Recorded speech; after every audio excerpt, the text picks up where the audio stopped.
Joachim Beuckelaer was born circa 1533, died circa 1570. He was a Flemish painter specializing in market and kitchen scenes with elaborate displays of food and household equipment. He also painted still lifes with no figures in the central scene. His development of the genre of market and kitchen scenes was influential on the development of still life art in Northern Europe as well as Italy.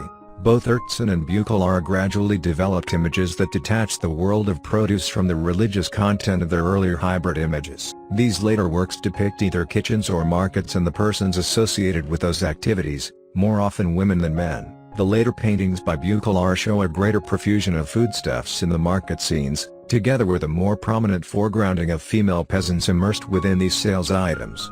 Beuckelaer also produced several images of fish stalls, often with background religious scenes, but sometimes completely separated from any additional narrative or reference.